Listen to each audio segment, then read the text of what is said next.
प्यारे दोस्तों नमस्कार। और 24 जून रात्रि के 9 तो बज चुके हैं और हम भी प्रारंभ करते हैं अपना कार्यक्रम आज की बात आपके साथ। दोस्तों, इस कार्यक्रम में हम हर रोज नई नई चीजें, नए नए विषय या नई बातों की तरफ अपने दर्शकों का ध्यान आकृष्ट करते हैं और बात करते हैं कि देश दुनिया में क्या हो रहा है, क्यों हो रहा है और इसके पीछे कौन सी ताकतें हैं। प्रिय साथियों, आज हम दुनिया में चल रहे युद्ध और उसके बाद राजा वीरभद्र सिंह और उसके बाद रानी दुर्गावती, इन 3 मुद्दों पे आपसे हम बातचीत करेंगे। लेकिन पहले रुख करते हैं इजराइल का, ईरान का, अमेरिका का। डोनाल्ड ट्रंप अमेरिका के राष्ट्रपति हैं। वो चाहते हैं कि उनको नोबेल पुरस्कार मिले या ना मिले, ये तो भविष्य बताएगा। लेकिन डोनाल्ड ट्रंप ने जो चाहा वो उन्होंने हमेशा हासिल किया और इस धरती पे डोनाल्ड ट्रंप से ज्यादा भाग्यवान आदमी कोई हो नहीं सकता है। जिस चीज को डोनाल्ड ट्रंप ने छुआ, अगर आप उनका इतिहास देखेंगे तो वो सोना बनी है। भारत पाकिस्तान 4 दिन का युद्ध रहा और सीज फायर डोनाल्ड ट्रंप ने अनाउंस किया।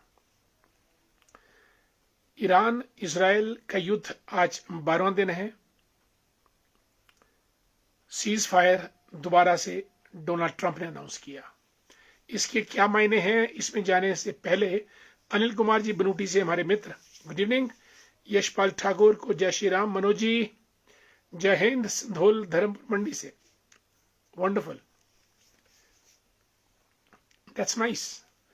सनी जी को नमस्कार हमारे मित्र, गुड इवनिंग। जय श्री राम। पवन बाली दी ग्रेट, जय श्री राम पवन जी। राज ठाकुर जी को भी नमस्कार। और इंजीनियर शुभम शर्मा जी, ये पुत्र हैं हमारे मित्र डॉक्टर बलदेव जी के। Shubham, good to see you. Divya ji good evening. शायद रामपुर पहुंच गई होगी, गुड इवनिंग। दोस्तों, डोनाल्ड ट्रंप चाहते हैं कि उनको प्राइज मिल जाए, नोबेल पीस प्राइज। इसके लिए उन्होंने भारत पाकिस्तान के बीच कहते हैं कि सीज फायर करवाई और अब ईरान और इजराइल के बीच भी सीज फायर। जहां तक भारत और पाकिस्तान का युद्ध का ताल्लुक है, भारत को कोई नुकसान नहीं हुआ। पाकिस्तान के अड्डे तबाह किए और फायदा आसिफ मुनीर को हुआ कि वे फील्ड मार्शल बन गए। ईरान और इजराइल के वॉर में अमेरिका पे अटैक हुआ ईरान का। पहली बार बहुत वर्षों के बाद किसी देश ने अमेरिका पे आक्रमण किया। अमेरिका का ग्राफ डाउन हुआ, डोनाल्ड ट्रंप का भी डाउन हुआ। और इजराइल, जो अपने आप को एक, राज ठाकुर जी भी जुड़े हमारे साथ, संजू राजपूत जी राम राम, एस ठाकुर साहब जय श्री राम, और हमारे मित्र नरेंद्र मेहता जी को भी हमारा नमस्कार। पुरुषोत्तम कुमार जी गुड इवनिंग, जय हो।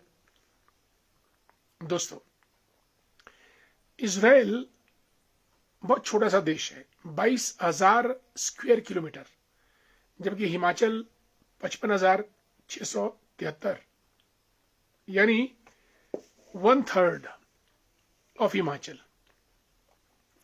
यानी अगर हम लाहौल स्पीति और किन्नौर दोनों को मिला लें तो तकरीबन इजराइल पूरा बन जाएगा, इतना एरिया ये इजराइल है। कहते थे कि इजराइल की सुरक्षा बड़ी अभेद्य है, लेकिन ईरान ने उसके आयरन डोम को तहस नहस कर दिया और ईरान के जो आयतुल्ला खमेनी हैं 86 साल के, वो एक सुप्रीम लीडर उन्होंने अपने आप को दोबारा साबित किया। जब वो 40 साल के थे 1985 में एक बॉम्ब ब्लास्ट हुआ था बहुत जबरदस्त, जब वो भाषण दे रहे थे मस्जिद में। लेकिन दोस्तों, बॉम्ब ब्लास्ट हुआ बहुत जबरदस्त, लेकिन उस वक्त भी अयातुल्लाह खमेनी ने माइक नहीं छोड़ा और लगातार भाषण देते रहे। वो उनके यूथ डेज थे। जो ईरान का नेतृत्व, इसीलिए कहते हैं कि नेतृत्व ठीक हाथों में होना चाहिए। अब आज दुनिया को डोनाल्ड ट्रंप का नेतृत्व मिला है, तो दुनिया उसी तरीके से हिचकोले खाते हुए चलेगी। अंधेर नगरी चौपट राजा, टके सिर भाजी टके सिर खाजा, ये हमने कहानी बहुत पहले पढ़ी थी और आज तकरीबन वही स्थिति दुनिया की होती चली जा रही है। फिर भी पूरे युद्ध में ईरान अपना वर्चस्व कायम करने में सफल रहा और इधर भारत पाकिस्तान के साथ भारत ने भी अपनी सैनिक क्षमता का जबरदस्त परिचय दिया है। पुरुषोत्तम कुमार जी को नमस्कार, जय हो। Rajendra Thakur ji good evening. दीवान जी हमारे मित्र गुड इवनिंग। धैर्य भंडारी दी ग्रेट नमस्कार। नंदलाल भंडारी जी को भी हमारा प्रणाम। Surendra Verma the great how you daring dynamic. और Harvinder Singh Thakur ji good evening. Doctor Harvinder the great. Manoj ji, दोनों देशों की सीमाएं तो एक दूसरे के साथ नहीं लगती, फिर भी यह युद्ध किस लिए। सही कह रहे हैं, ईरान और इजराइल की सीमाएं आपस में नहीं लगती हैं, लेकिन फिर भी मिसाइलों के जरिए लड़ रहे हैं। और आने वाले युद्ध तो अब ड्रोन इजराइल बटन दबाकर ही लड़े जाएंगे, और जिसके पास टेक्नोलॉजी ज्यादा अच्छी होगी वही देश युद्ध जीतेगा। रंजना जी जुड़ी हैं ठाया से। जय श्री राम, नमस्कार, कैसी हैं आप। और आपका स्वागत रंजना जी हमारे इस कार्यक्रम में। भूपेंद्र ठाकुर जी को भी हमारा नमस्कार। दोस्तों, 6 बार हिमाचल प्रदेश के मुख्यमंत्री रहे राजा वीरभद्र सिंह जी का चतुर्वार्षिक आज रामपुर में संपन्न हुआ और तमाम नेता देश के प्रदेश के रामपुर में जुटे और सबने वीरभद्र सिंह जी को अपनी पुष्पांजलि श्रद्धांजलि दी। इस बात में दो राय नहीं है कि वीरभद्र सिंह जी ने एक सुलझी हुई राजनीति करते हुए हिमाचल प्रदेश को जिस तरीके से डॉक्टर वाईएस परमार ने एक शक्ल प्रदान की थी, उस हिमाचल को वीरभद्र सिंह जी ने अपनी सोच और अपने पुरुषार्थ से आगे बढ़ाने का पुरजोर प्रयत्न किया।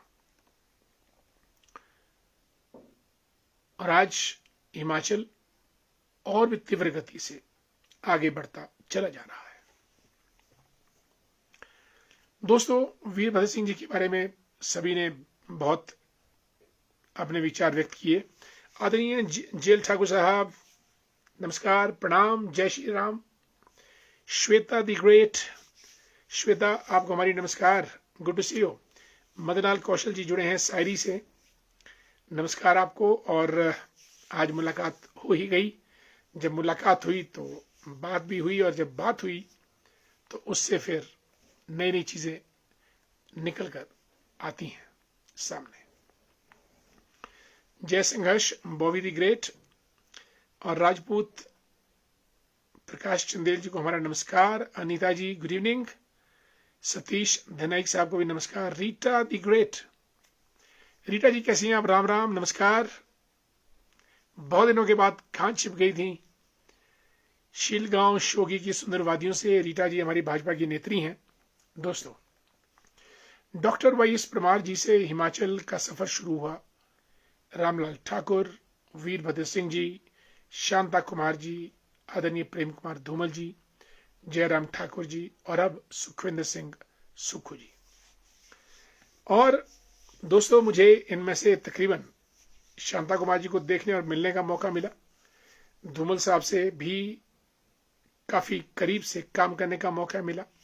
और जयराम ठाकुर जी के साथ तो हमने पिछले 5 साल 17 से 22 तक रात दिन जनता जनार्दन की सेवा करते बिताए। सुखविंदर सिंह सुक्खू हमारे मित्र हैं, कॉलेज में और स्टूडेंट पॉलिटिक्स में हम इकट्ठे रहे हैं। कुछ उन्होंने हमसे सीखा, कुछ हमने उनको सिखाया, वगैरह वगैरह, आगे बढ़ते गए। लेकिन वीरभद्र सिंह जी का जो एक व्यक्तित्व है वो राजनीति से ऊपर उठकर एक ऐसा व्यक्तित्व रहा है जो एक वेल एजुकेटेड, वेल कल्चर्ड और संवेदनशील, जिम्मेवार, संघर्षपूर्ण और मेहनती, ये उनका पूरा व्यक्तित्व इन शब्दों में हम ढाल सकते हैं। नरेश नम्रता साहब, जय Bhavani, Randhir Jaswa ji good evening, Anil Ankuti great good evening, Rajneesh Sharma ji को भी हमारा नमस्कार, जुड़िए आप हमारे साथ, बहुत बहुत स्वागत आपका कार्यक्रम में। राज Negi ji, teacher central school Jakhu में, गुड इवनिंग। मोहनलाल बुशेरी साहब रामपुर से जुड़े हैं, नमस्कार जी। लेखराम वर्मा जी को नमस्कार। रीटा भारद्वाज जी, सॉरी, वेरी अनफॉर्चुनेट, मुझे रीटा जी कहीं से ना समाचार, ना आपने लिखा या ना फोन पे बात हुई। बीनू कंवर जी को नमस्कार। विजेंद्र कुमार जी को जय श्री राम, जगदीश प्रोडा साहब। और रीटा जी, मैं आपसे फोन पे बात करूंगा, लेकिन फिलहाल हमारे पूरे आज की बात आपके साथ परिवार की तरफ से आपके भैया श्री को, उनकी आत्मा को शांति मिले, प्रभु उनको अपने चरणों में स्थान दे और आप इस दुख को सहने की शक्ति और क्षमता ईश्वर आपको प्रदान करे। मैं सिर्फ ये बोलूंगा, और हमारी पुष्पांजलि, श्रद्धांजलि आपके भैया की पवित्र आत्मा के लिए।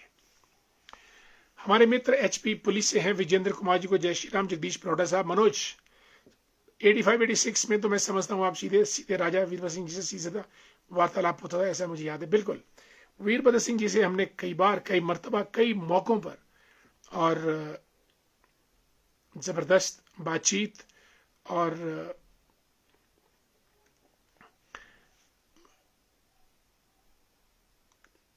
कई बार हमसे पूछा कि वीरभद्र जी का व्यक्तित्व, तो मैं ये कहूंगा कि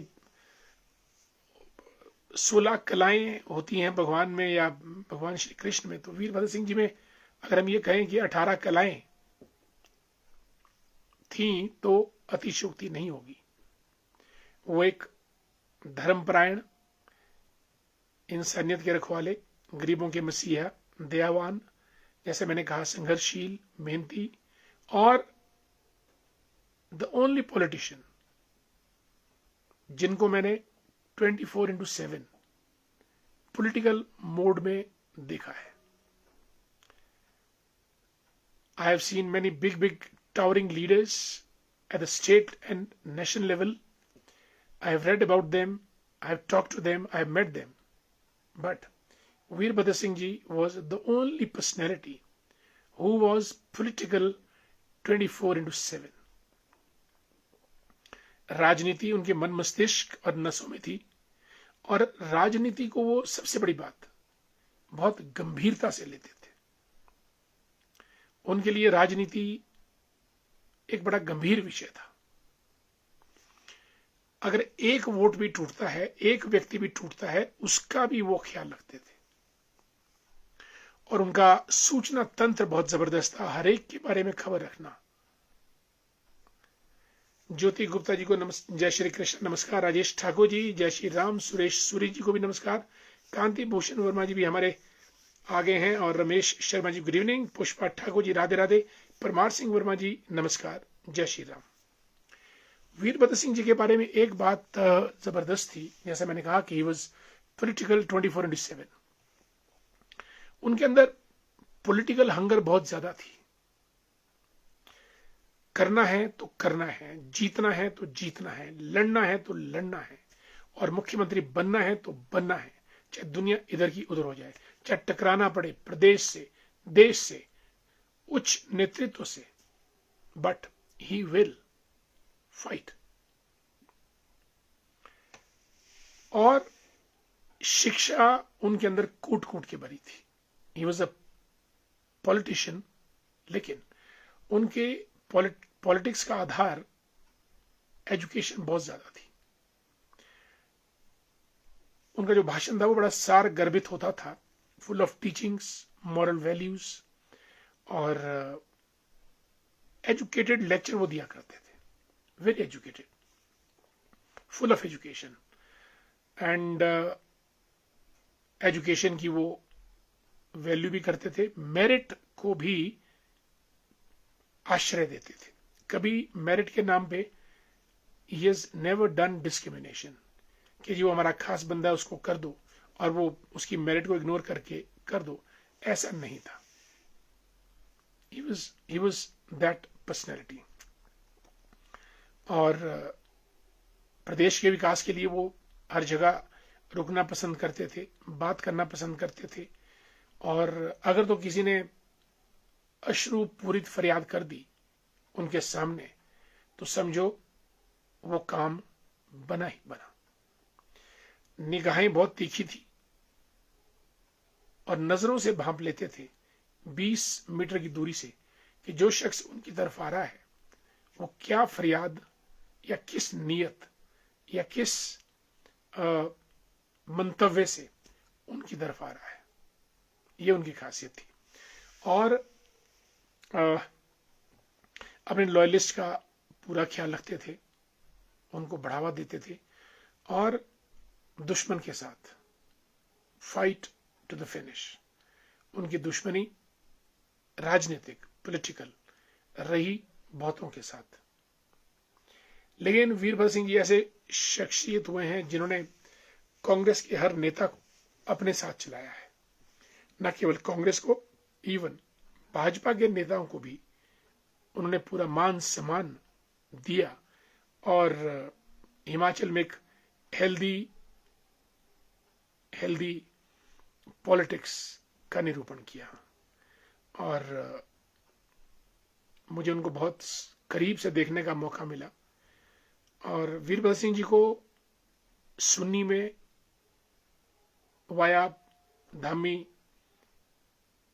लाने में हम पहला हमारा कदम था, और हमने सुन्नी में उनकी बहुत बड़ी रैली आयोजित कराई थी, और उसके बाद हम जो लोग होते उनको बड़ा गांव सांगरी ले गए थे। जबरदस्त कार्यक्रम हमने किया था, और बहुत अरसे तक उनका हमको सानिध्य मिला। Above all, he was son of the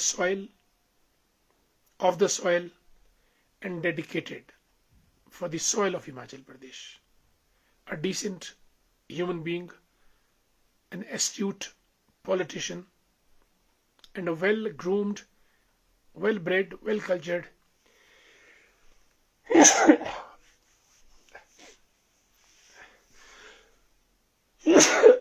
I'm sorry, personality. Satish ji, जय श्री राम, नमस्कार।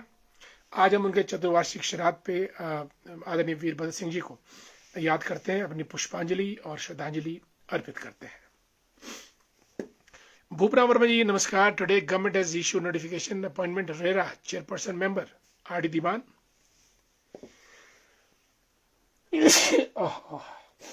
आई am sorry, chairperson Amit Kashyap as member. बिल्कुल, अमित कश्यप जी एचएएस में मेरे बैचमेट थे, 1995 batch. We were together in HAS, and high court ने जब इंटरवीन किया तो naturally R D Diwan ji और अमित कश्यप जी को अपॉइंट किया गया। दोनों को बहुत बहुत बधाई। एंड महेंद्र नलवा साहब, गुड इवनिंग। सरहन से हैं, सांगरी। बिल्कुल, मैंने कहा था उस दिन के सरहन से नलवा साहब हैं। बॉबी जी, बिल्कुल, उन्होंने कहा था कि मैंने दीपक जला दिया है, तेल डालना आपका काम है। ये उनके शब्द सुन्नी की हमारी रैली में थे, और दीप में लोगों ने, ये बात नहीं है, लोगों ने तेल डाला, दीप जलता भी गया और दीप जल भी रहा है, और आज तक दीपक जल रहा है। तेल और डाला जाएगा, दीपक और रोशनी के साथ आगे भी जलेगा। देश, दुनिया, समाज, जनता जनार्दन के काम आना ही हमारा इकलौता मिशन है। संजय सूजी को भी गुड इवनिंग, जय सिया राम। प्रेम प्रकाश शर्मा जी को नमस्कार। Doctor Ashwini Mehta, good evening Chandraput Karpa साहब को नमस्कार। महेंद्र चौहान जी, बहुत दिनों से किसी कारणवश नहीं जुड़ पाया, बहुत दिनों बाद जुड़े हैं, आपका बहुत बहुत स्वागत आदरणीय चौहान साहब। दोस्तों, एक थी रानी दुर्गावती। रानी दुर्गावती वो महिला थी, वो राज परिवार की रानी थी जो गोंडवाना राज्य की रानी थी, जिसने अकबर के आगे घुटने नहीं टेके और मुगलों की सेना को लगभग 3 बार पराजित किया। 1524 में रानी दुर्गावती का जन्म हुआ था। उनके जब पति स्वर्ग सिधारे, उसके बाद गोंडवाना रियासत की जो कमान बागडोर थी वो रानी दुर्गावती के पास आई। उनका जन्म दुर्गा अष्टमी के दिन हुआ था, इसीलिए उनको दुर्गावती के नाम से जाना गया, पहचाना गया और माना गया। अपने धर्म की रक्षा करते हुए अकबर के नाको चने चुबाए और जब अंत में वो घिरी सेना के द्वारा, रानी दुर्गावती बजाय उनके हाथ में वो पड़ती, उन्होंने कटार से खुद अपने गर्दन काटकर शहादत प्राप्त की और आज रानी दुर्गावती अजर अमर है। संजय सूजी रामपुर से लिखते हैं कि ट्रंप ने फिर अपने आप को शांति दूत, एम्बेसडर ऑफ पीस साबित करने की कोशिश की है। कोशिशें ही कामयाब होती हैं। 12 दिन तक साथ रहे दोनों को, यही तो स्ट्रेटेजी है। जब नुकसान इतना ज्यादा हो गया, बाद में सीज फायर का ट्वीट कर दिया। This is what Trump is Trump, you can not Trump Trump. लेकिन ये रुकेगा नहीं, ट्रंप को अब कोई देश गंभीरता से नहीं लेता, ये बात बिल्कुल सही है। ट्रंप भी चाहते हैं आदरणीय संजय जी के उनको नोबेल प्राइज मिले और उसके लिए कुछ तो करना पड़ेगा। पहले भारत पाकिस्तान के बीच सीज फायर और अब ईरान और इजराइल के बीच ceasefire. Pintu the great Tejendra Verma ji को हमारा नमस्कार। सिकंदर बंसल लिखते हैं कि बिल्कुल बिल्कुल बिल्कुल याद है मुझे माय डियर, मैं उस वक्त उनकी गाड़ी में था जब गाड़ी रुकी थी आपके पास और आप सड़क के किनारे छोटा सा हार लेके खड़े थे। You were in school those days. Sikandar Bansal is a lecturer, he rights, sir आपकी ही एक पहली रैली जनसंघर्ष के बैनर तले बड़ा गांव में एक कार्यक्रम हुआ था जिसमें राय साहब मुख्य अतिथि थे। हम उनको लेके आए थे, there is no doubt about it. सौभाग्य से पहली बार उनसे मुझे भी मिलने का मौका मिला। सवेरागढ़ से थोड़ा आगे गाड़ी, मैंने यह सोचकर अलग से माला डाली उनको कि मैं रामपुर से हूं। उसमें राजा ने मुझे बहुत प्यार दिया। बिल्कुल, I know it. Anil Nehru the great नमस्कार। विनोद चौहान जी प्रणाम, नमस्कार पूरे परिवार को। बलवीर वर्मा जी गुड इवनिंग, हमारे बीडीसी मेंबर रहे हैं और किसान नेता हैं हमारे जजेहर से, और आपका स्वागत। प्यारे साथियों, रानी दुर्गावती एक वीरांगना थी, एक योद्धा थी, महारानी थी, और क्योंकि दुर्गा अष्टमी के दिन उनका जन्म हुआ था तो उनका नाम दुर्गावती, और दुश्मन के हाथ न आए इसलिए अपनी कटार से अपनी गर्दन काटकर वीर गति को प्राप्त हुई। साथियों, वक्त हो चला है कार्यक्रम समाप्त करने का। ठाकुर दास जी तत्तापानी से जुड़ गए हैं। राधे राधे, जय श्री राम, जय राधे कृष्ण। इंजीनियर सुनील गौतम साहब गुड इवनिंग। दोस्तों, राधा कृष्ण, जय सिया राम, राधे राधे, ये नाम बहुत से हैं, लेकिन एक नाम था शिव रामकृष्णन। ये भारतीय टीम के क्रिकेटर थे, बॉलर थे। शिव रामकृष्णन, राम भी, कृष्ण भी और शिव भी, तीनों को साथ डालकर नाम था शिव रामकृष्णन। मेरे ख्याल वो स्पिनर थे, बॉलर थे भारतीय क्रिकेट टीम में। दोस्तों, मुझे इजाजत दीजिएगा आज की बात आपके साथ समाप्त करने का। कल हम फिर और आपसे मुलाकात करेंगे। तब तक के लिए शुभ रात्रि, जय हिंद, जय भारत, वंदे मातरम, नमस्कार।